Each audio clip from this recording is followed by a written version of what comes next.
First of all, this is the B.S. Report with Bill Simmons. It might be cool, I don't know. And if it's not, I don't care. The B.S. Report with Bill Simmons. Bill Simmons works for ESPN. He's also named the sports guy, and he writes a comical sports column. He must be a popular dude. The B.S. Report. It's got a real dirty sound, like a rusty steak knife cutting through a well-aged steak. Now.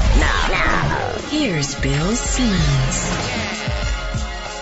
Welcome to the B.S. Report. Coming up on the one-year anniversary of this podcast, which I'm not sure if you're familiar with the entire history, but it used to be called Eye of the Sports Guy. That was the initial name, and the higher-ups decided it made me sound a little bi-curious. So we canceled that, and we renamed it the B.S. Report. And the first one was on May 8th, 2007. I had Mark Stein on. I can't say it was one of my better performances. In fact, I had no idea what I was doing. And it took a while to become mediocre, but I think I'm there. I think I am now a mediocre podcast talent. But we've had some really good guests, actually an amazing slate of guests. And so we thought it would be funny to have the first annual BS Report Awards, and interesting to see what people like the most. So we separated it to 4 categories, which was Best Celebrity Guest, Best Media Guest, Best Buddy, and then Podcast of the Year. And if you want to vote for any of those, you can go to sportsguy.net, which is the page I have on ESPN.com, and you can vote for any of those 4. So far, we had 20,000 people voted, which I was shocked by, and a lot of JackO fans. JackO is really the only one runaway winner so far in any of the categories. He's got 2/3 of the votes, which I was shocked by. But anyway, before we get to him, we're going to call him and see how he's doing as the Yankees season just continues to collapse. I did want to thank Joe Mead, who's been my producer for the podcast for most of the past year, and also Ronald Jenkins, who wrote the song that you hear in the beginning of the podcast that we've used for the whole year, and he has all the sound bites, and he's the one who screams "yeah" at the end. And eventually we're going to have him on. Maybe we'll have him on next week. I don't know why we haven't had him on yet. In the meantime, we're going to give my buddy JackO a call for America's favorite running segment, Johnny, Are You Worried Yet? Let's give him a ring. Complex Litigation, this is John. Johnny! Willie? How you feeling? You're running away with the BS Report Awards. Am I really? The best buddy. You have almost 2/3 of the vote. Wow. This is amazing. It's an honor just to be nominated with people like Joe House, who I love. I'm waiting for House's concession speech. Should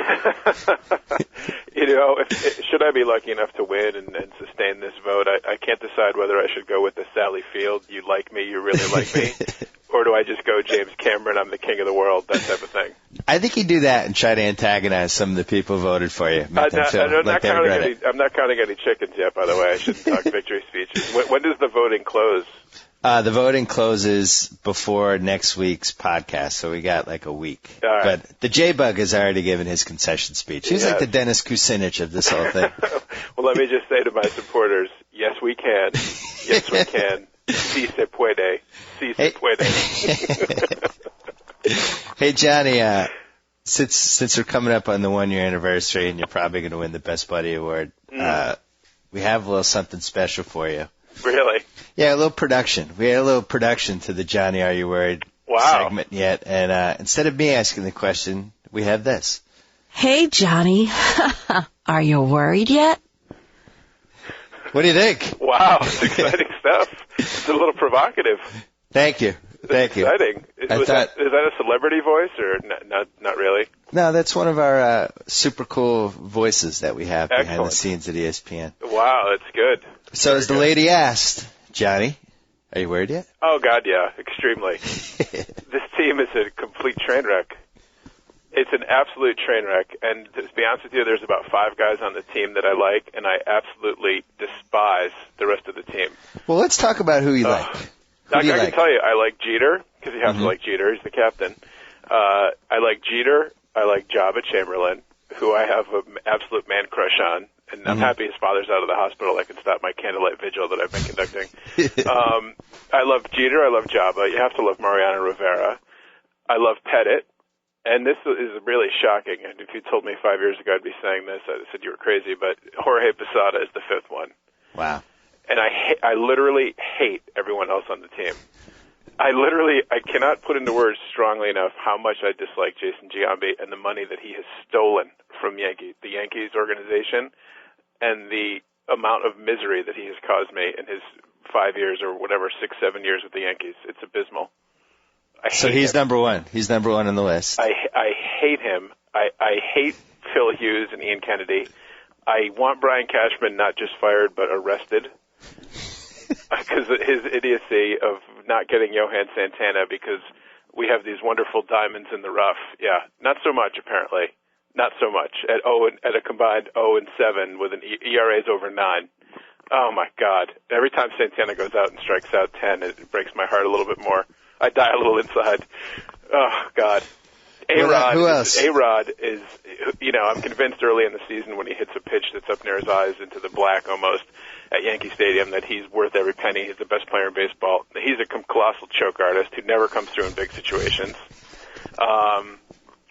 Mike Mussina is a whiny crybaby who's so done it's ridiculous. Ching-Ming Wang is some kind of an odd loner based on that SI article. Did you read that SI article about Ching-Ming Wang? Yeah, that article usually they'll try to sugarcoat it and say, like, keeps to himself, but he's a good guy. That one just openly made him sound like a serial killer. It really did. Like, someday we're going to read about, like, the bodies buried in Ching-Ming Wang's backyard. It's going to be troubling. I mean, it's so weird. It said he's been weird always. Like, on his high school team, they'd go on field trips or whatever, away games, everybody's hanging out, and he's off, like, staring into the river by himself. Yeah. And he basically, like, talks to nobody on the Yankees. That's always a great sign that he, like, has no friends at all in the Yankees, like, none. Yeah, they couldn't even find, like, 2 people for quotes about him because nobody even knew him well enough to, like, offer a one-sentence assessment of what it was like to play with him. Right, and it's not just like a language thing because, Matsui is Japanese and he gets along with everybody on the team and they all have stories about him. And that's because he has the porn, though. Well, that's true, too. They know that if they need a video, that's who they go to. I don't know if Ching-Ming has that same kind of credibility with them. But Matsui got into the thing with the bet that Jeter and Abreu had over who was going to get married first, and then he went and like just married some woman that he only has like an artist sketch of or something, that weird story you had a link to. Right. So, it's not like the language thing is a barrier for Matsui if you want to hang out with guys. So that was troubling. Who else plays on the team? How about Kyle Farnsworth and LaTroy Hawkins for a combined $9.6 million for those two? God almighty. I mean, we've suffered with Farnsworth for years now. He's just absolutely abysmal, and his contract can't expire quickly enough. But then to go out and compound the problem by signing LaTroy Hawkins, who's been just absolutely god-awful. Right. But you don't really expect anything from guys like that are career, journeyman short guys, Hey, as you torch the entire Yankees roster, don't forget Carl Pavano on the roster for $11 million this year. Sure. Don't leave him out of your venom. How can I forget? I mean, as I said at the time when they didn't get Santana, you have Cashman as the guy that's making decisions on pitching, the guy that gave us Keiagawa and Pavano and Arabu and every other miserable pitcher they've had for years, Javier Vasquez, Contreras, all these guys down the line. The guy, I mean, can they have one decent pitcher in the last 10 years? One? Can they have one? It is a little weird. They haven't, what are they, 0 for 8, 0 for 9? Yeah, and meanwhile, the Red Sox, Lester yesterday out-pitches Roy Halladay. You had this kid Masterson that they brought up last week they lost the game because the bullpen blew up, but the kid was great for 6 innings. They have Buchholz, who's, he lost in Tampa Bay on Saturday night, but he pitched like a complete game, like 2-hitter? Yeah. 3-hitter? He's pretty good. I mean, would you rather have Buchholz and Lester or Kennedy and Hughes? Well, you also left out Kevin Brown and Randy Johnson. Yeah, you're right, because my therapist has successfully given me hypnosis that I forgot all about those two. So you're down on Bobby Abreu? Well, you wouldn't Bobby put him Abreu, in the hate category. I wouldn't put him in the hate category, but he just really does nothing for me. I mean, he's okay, but he's not worth $16 million a year. Takes a lot of pitches. Yeah, that's great, but I mean, I don't know. Bobby Abreu is really nothing to write home about. Where does Johnny Damon rank? Oh, abysmal, awful. I mean, I can kill myself on this because I was happy when they signed him and got him away from the Red Sox. But he's awful. He can't throw. His body's broken down. I mean, he's just a train wreck. He's a terrible leadoff hitter. The Red Sox have actually done, other than Orlando Cabrera, a really nice job of cutting the cord at the right time with some of the guys they've had. Brilliant. Yeah, and he's one of them. How about Robinson Cano? Well, I think Robinson Cano is grossly overrated. This is 2 years in a row now. He's hitting $150. Slow starter. 2 years in a row. Yeah. I Milky? don't know. I understand these guys that are from South America. They don't like the cold weather, and maybe when it heats up, he'll get better. But I mean, you can't be the next. You can't be the next Rod Carew and hitting 150 in April. I'm kind of the same way. I heat up in the warm weather. Yeah. That's one of the reasons I had to move from Boston. So I had to go The to cold LA. weather, I was just performing badly. Right. One more guy. All right. Wait, we left out somebody here. We didn't talk about anybody in the outfield. I mean, Matsui doesn't do anything for me. Well, Melky? Cabrera is okay. Yeah, Melky. I don't hate Cabrera. I shouldn't say that I hate everybody on the team. I don't hate Cabrera. You're bitter. You're lashing out. I am bitter and lashing out. How about Ross Ohlendorf? Have you enjoyed his work? You know, I had trouble with my Ohlendorf, but then the doctor was able to correct it. Hench and I picked him up in our fantasy team and benched him right before he self-destructed this week and lost one game and gave up like 7 runs in the other one. He came back to the Yanks in the Randy Johnson trade, so that's Right. one of these trades that hurt both teams. I mean, he's okay, but, you know, if you're counting on Ross Ohlendorf, then you're in some trouble, you know. Well, unfortunately, you are counting on Ross Ohlendorf. And we're in some trouble. Point well made. Thank you. Yeah. Exactly. Well, it doesn't look good, Johnny. No, now A-Rod's hurt and Posada's hurt, and their catcher last night, I mean, I was watching the game, and he doesn't even know the signals, or he and Hughes are mixing up the signals. He's standing up, and the ball's hitting the ground. I mean, it's like the bad news bears. It's really just awful. If they go 500, it'll be a victorious season. If they go 500, Girardi should get Manager of the Year in the American League. You're 14-14. Right. That's pretty much what we're looking at all year. What was it, 2 years ago, or was it last year when they started off slow and you were in the same I hate everybody mode and then they rallied? Was that 2 years ago? I think no, it was last year. And last year? Yeah, the Red Sox had like a 14-game lead at some point, and the Yankees closed it to 2, made a run. But so you don't see that happening this year? I don't. I mean, the one good thing for them is that pretty much everybody is bad this year. Like, there's really no breakout teams. I guess the Diamondbacks are good, but I mean, you know, the Red Sox are okay. They're up and down, you know. We got killed by that Japan trip, as everybody predicted. It kills everybody. Did you know the Orioles are in first place? I know. The Orioles raised battle for first. The Orioles. Got to be kidding me. And somehow Toronto is the team that I thought if the Sox and Yanks stumbled, that Toronto would be the team that snuck in. And yeah, everybody. Terrible. Yeah, they're awful. And they had a good point. I heard something yesterday about Toronto has like more bad breakups than Seinfeld. I mean, yeah. You know, like, what's his name? Shea Hillenbrand and people at Ted Lilly's getting into fistfights with the manager, and Frank Thomas is like never said boo to anybody. Like, he leaves in ugliness. Like, what happens in Toronto? What's up with their manager or their GM? It's really ugly in Toronto all the time. Yeah, it's not a feel-good atmosphere. Maybe because it's cold up there. I have to say, I do enjoy that Tampa Bay has even progressed beyond frisky. And now is legitimately competitive. I think it's nice after 27 years of building as an expansion franchise, or however long it's been. There's actual stirring in Tampa Bay yesterday. In your chat, somebody actually had like a Tampa. Could this be the year for my Rays question or something? I don't know where. It was crazy. It's weird to see them have a closer that can actually come in and have a 1-2-3 inning and win the game. And I was actually reading on the about the Red Sox game in the paper, and it said like there was actually an even mix of Rays fans and Red Sox fans down there, which is good to hear in your own home ballpark. It was 8,000 for each side. It's really good progress when your home base is not outnumbered. You know, it's good. You and I have to road trip, I think, to Tampa because it's really an experience. Everything about it. I did a photo. Your photo essay. Website. Yeah, I remember. I mean, but you can't totally capture what it's like to go to those games in a photo essay. I mean, you really have to see it, and you have to see how old the fans are and how just decrepit that stadium is. Let me know. Could not be worse. Let me know ahead of time so I can invest in a Hawaiian shirt so I can look like everyone else in the stadium. Yeah, that would be or Tommy Bahama shirt, whatever it was that everybody, the old people are wearing. Yeah. So do you think we could be able to get some tickets? I think we could. Good seats available? Yeah. Yeah. It's weird to scalp from a 70-year-old person, but you learn to enjoy it and embrace it. So who do you think, if there was a gun to your head right now, and God... And at the rate this is going, there may be. It sounds like that could happen. It must be my own gun, yeah.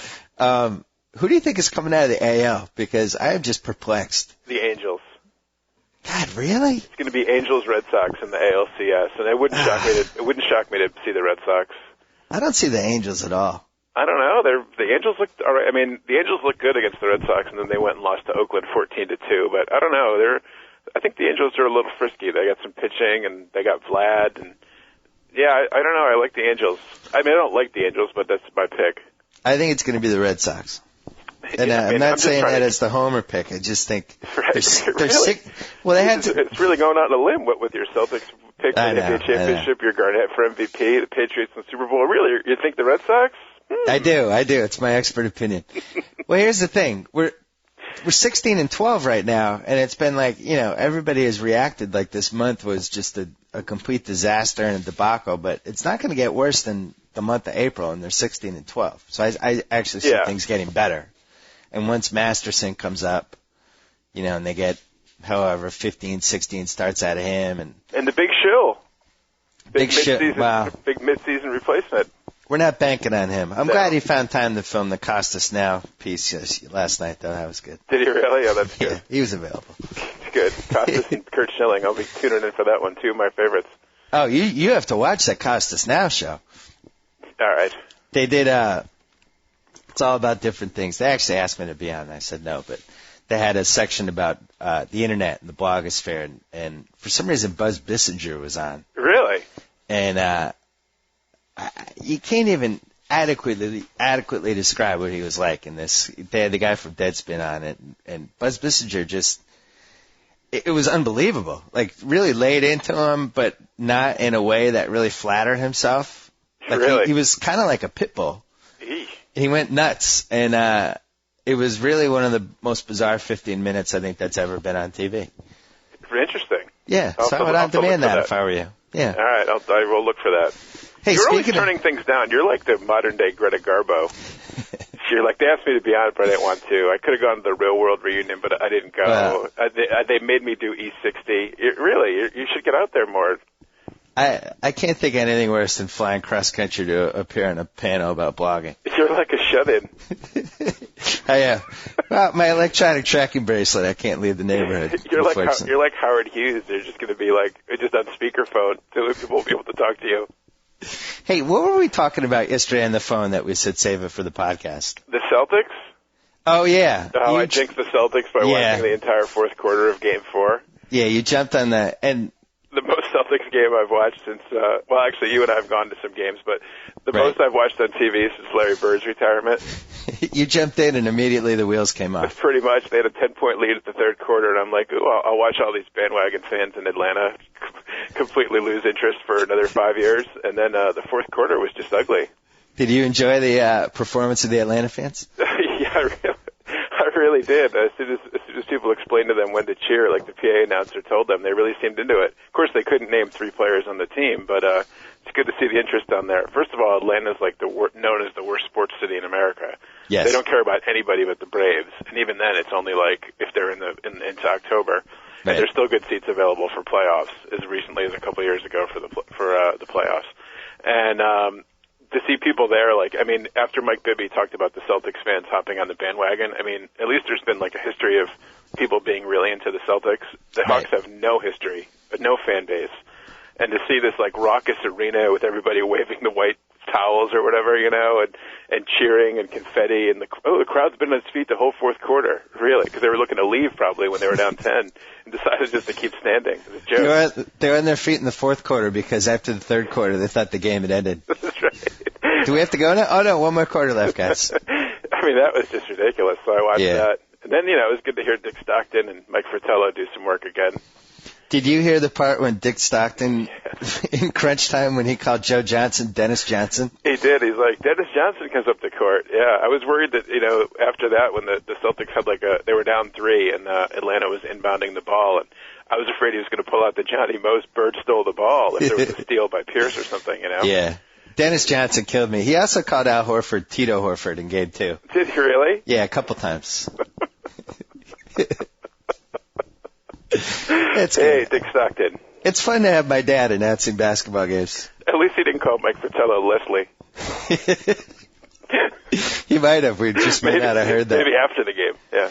So you sent me an email today Very upset that I'm not watching The Real World Hollywood, claiming that it's a phenomenal season so far. I've only watched one show, but yes, I've only watched the first episode, but that's all it took to get me right in. I mean, first of all, I think that the setting has just brought out some of the more loathsome people they've ever had because everybody's completely on the make and just wants to be like in the movies or on TV.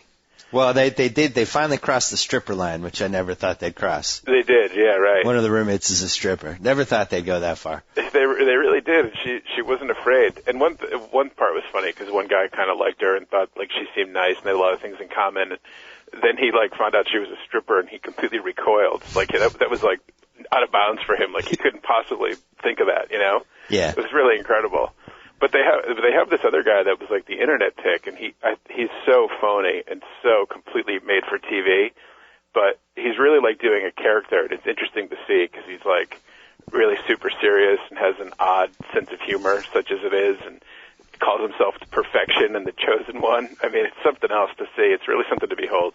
So you think it's a little method acting on his part? Oh my God, yeah. I think it's like a science experiment that he's doing to see like if I could just be the most over the top annoying person ever on TV, like how would others react to me and how would America react to me? It's kind of an interesting sociological experiment. Well, they're reacting strongly because I'm getting a lot of emails about him. Are you really? Yeah. Probably not in a positive vein. I think people are confused whether it's an act or whether he's really this bad. Oh, I can't believe people think that that's for real in any way, shape, or form.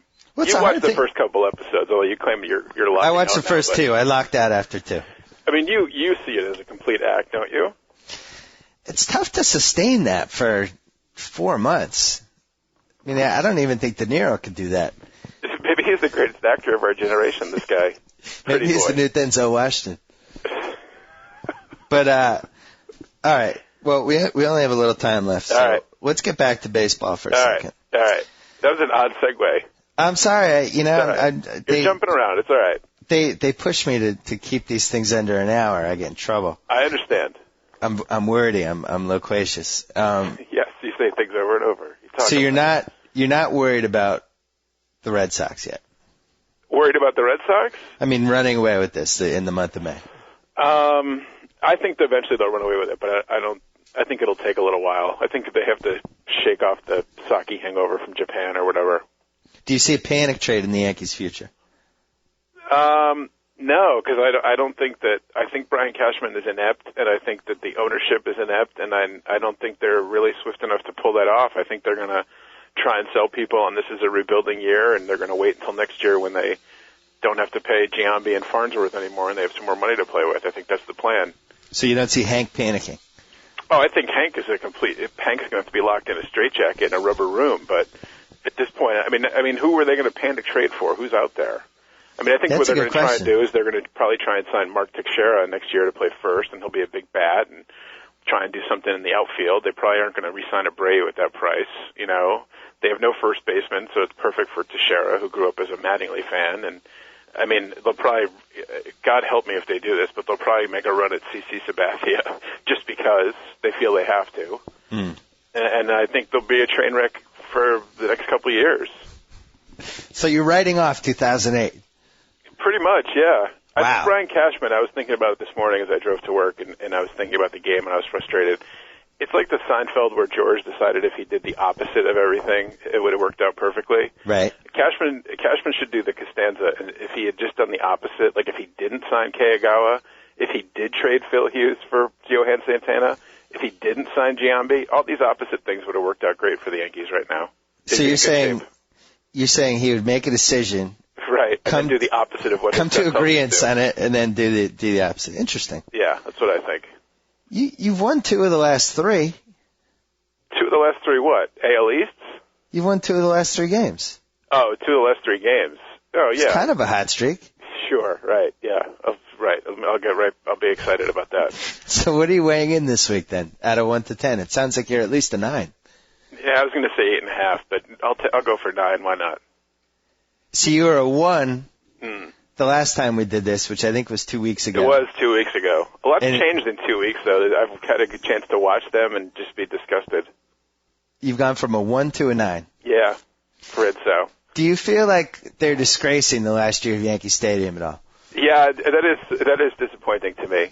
Because they're going to have an all-star game at Yankee Stadium, and they're going to have they'll have Rivera, and they'll have a token Jeter will get in there or something. Maybe A-Rod will get voted in, but I mean, it's just a joke. It's a joke. What do I do with Phil Hughes on my fantasy team?